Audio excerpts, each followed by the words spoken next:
উচ্চ মাধ্যমিকের দ্বাদশ শ্রেণীর সমস্ত ছাত্রছাত্রীদের আমাদের চ্যানেলে স্বাগত।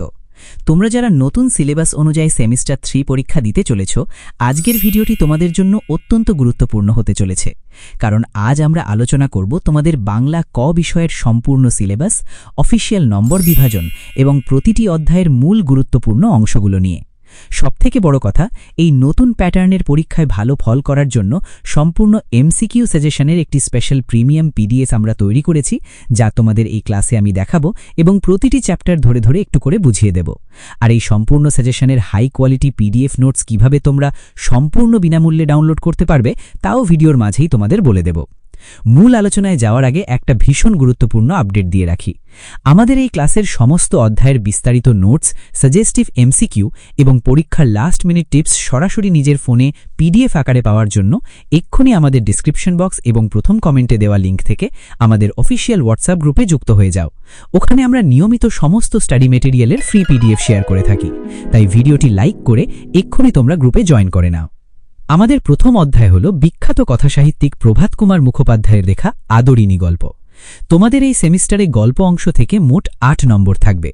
এই গল্পটি মূলত মানুষের সাথে পশুর, বিশেষ করে জয়রাম মুখোপাধ্যায়ের বাড়ির পোষ্য হাতি আদরিণীর এক অপূর্ব আবেগময় ও মায়াময় সম্পর্কের কাহিনী।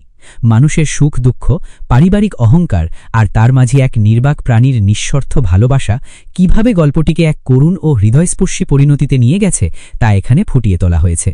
পরীক্ষার এমসিকিউ এর জন্য জয়রামবাবুর চরিত্র, আদরিণীর আচরণ এবং গল্পের সূক্ষ্ম সূক্ষ্ম তারিখ এবং ঘটনাগুলো খুব ভালো করে খুঁটিয়ে পড়তে হবে।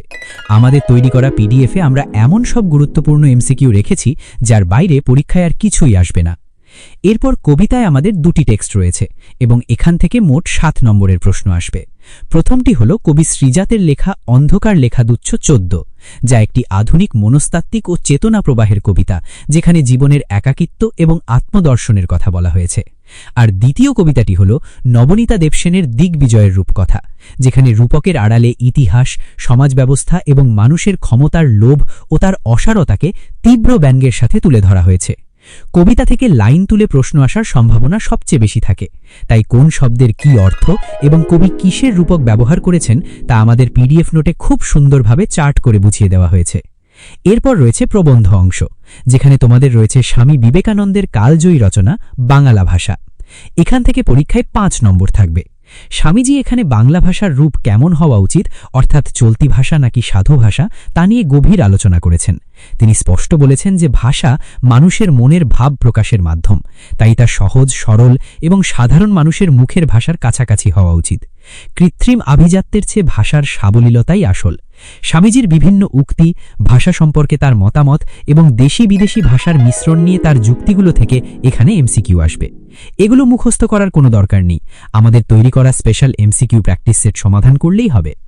এর সাথে তোমাদের পড়তে হবে ভারতীয় গল্প এবং আন্তর্জাতিক কবিতা, যেখান থেকেও 5 নম্বর থাকবে।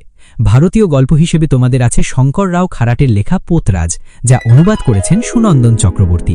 এটি দলিত ও প্রান্তিক জীবনের এক অসাধারণ দলিল, যেখানে সামাজিক বৈষম্য ও লড়াইয়ের গল্প ফুটে উঠেছে।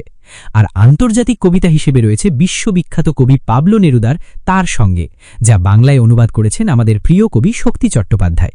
এটি প্রেম, বিরহ এবং মানবিক সম্পর্কের এক চিরন্তন বহিঃপ্রকাশ। এখান থেকে ভালো নম্বর তুলতে হলে মূল লেখকের নাম, অনুবাদকের নাম এবং গল্পের চরিত্রগুলোর নাম খুব ভালো করে মনে রাখতে হবে। এবার আসি সবচেয়ে গুরুত্বপূর্ণ এবং সবচেয়ে বেশি নম্বর থাকা অংশে, যা হলো ভাষা। এখান থেকে একাই 10 নম্বরের এমসিকিউ আসবে।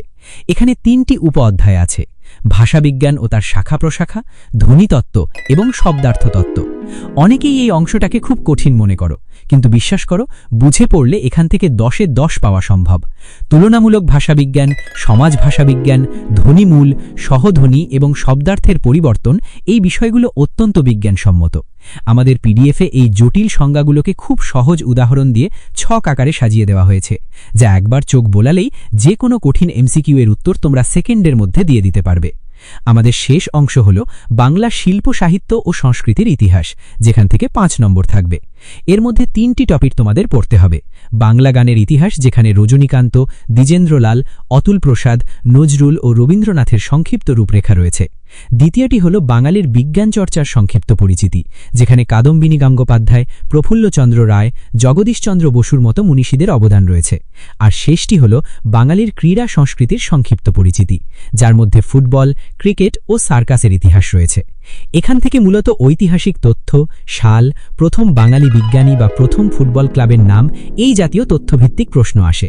আমরা এর জন্য একটি স্পেশাল ওয়ান লাইনার চার্ট তৈরি করেছি, যা পড়লে বাড়তি কোনো বই ছোঁয়ার প্রয়োজন হবে না। বন্ধুরা, এতক্ষণ তোমরা যে সম্পূর্ণ সিলেবাসটা দেখলে, তার ওপর ভিত্তি করেই আমাদের অভিজ্ঞ শিক্ষক মণ্ডলী এই বিশেষ নোটস ও এমসিকিউ সাজেশন পিডিএফটি তৈরি করেছেন।